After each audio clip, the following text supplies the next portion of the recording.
Halo, berjumpa kembali sahabat Gema. Baik, pembacaan Alkitab kita kali ini seputar makna salib. Sahabat, saya berdoa kiranya sahabat semua tetap semangat dalam beraktivitas di bulan April ini.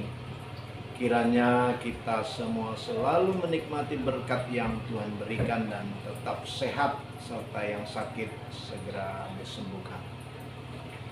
Sahabat Gema, membiasakan diri membaca Alkitab sebelum melaksanakan aktivitas sehari-hari merupakan usaha melatih diri kita membaca Alkitab sebelum melaksanakan aktivitas, supaya dapat mengerti kebenaran yang kita baca dan kita renungkan.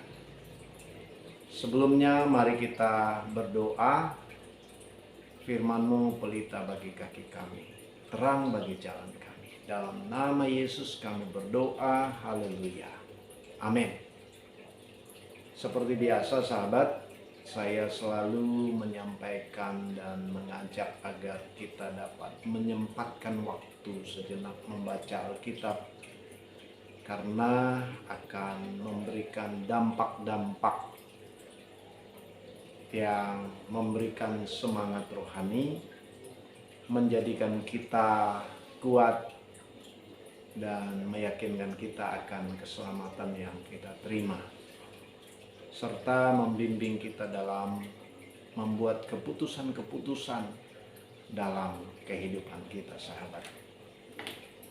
Mari kita membaca Alkitab kita hari ini yang terdapat di dalam Surat Paulus kepada jemaat di Roma pasal 8 ayat 1 sampai yang ke-17. Demikianlah sekarang tidak ada penghukuman bagi mereka yang ada di dalam Kristus Yesus. Roh yang memberi hidup telah memerdekakan kamu dalam Kristus dari hukuman dosa dan hukuman maut. Hukum maut. Sebab apa yang tidak mungkin dilakukan hukum Taurat karena tak berdaya oleh daging, telah dilakukan oleh Allah dengan jalan mengutus anaknya sendiri dalam daging, yang serupa dengan daging yang dikuasai dosa karena dosa. Ia telah menjatuhkan hukuman atas dosa di dalam daging, supaya tuntutan hukum Taurat digenapi di dalam kita yang tidak hidup menurut daging tetapi menurut roh.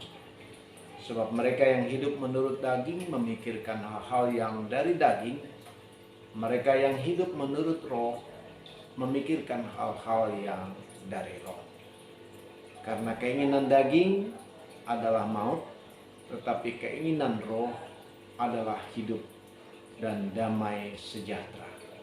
Sebab keinginan daging adalah perseteruan terhadap Allah, karena ia tidak takluk kepada hukum Allah. Hal ini memang tidak mungkin baginya. Mereka yang hidup dalam daging tidak mungkin berkenan kepada Allah. Tetapi kamu tidak hidup dalam daging, melainkan dalam roh. Jika memang roh Allah diam di dalam kamu, tetapi jika orang tidak memiliki roh Kristus, ia bukan milik Kristus. Tetapi jika Kristus ada di dalam kamu, maka tubuh memang mati karena dosa, tetapi roh adalah kehidupan oleh karena kebenaran. Dan jika roh dia yang telah membangkitkan Yesus dari antara orang mati diam di dalam kamu, maka ia yang telah membangkitkan Kristus Yesus dari antara orang mati akan menghidupkan juga tubuhmu yang fana itu oleh rohnya yang diam di dalam kamu. Jadi saudara-saudara, kita adalah orang-orang berhutang, tetapi bukan kepada daging supaya hidup menurut daging. Sebab jika kamu hidup menurut daging, kamu akan mati. Tetapi jika oleh roh, kamu mematikan perbuatan-perbuatan tubuhmu. Kamu akan hidup. Semua orang yang dipimpin Roh Allah adalah anak-anak Allah. Sebab kamu tidak menerima roh perbudakan yang membuat kamu menjadi takut lagi, tetapi kamu telah menerima roh yang menjadikan kamu anak Allah.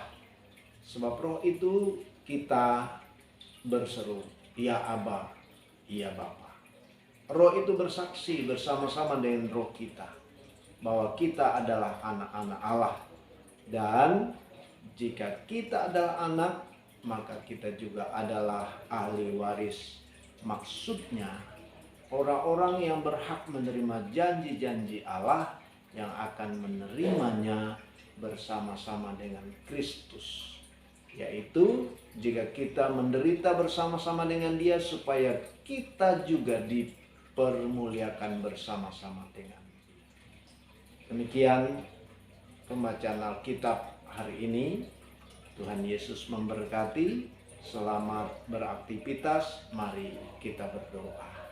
Berkati kehidupan kami sepanjang hari ini dengan firman-Mu. Dalam nama Tuhan Yesus kami berdoa. Haleluya. Amin. Sampai jumpa dalam pembacaan Alkitab esok pagi. Tuhan Yesus memberkati. Salam buat keluarga. Terima kasih.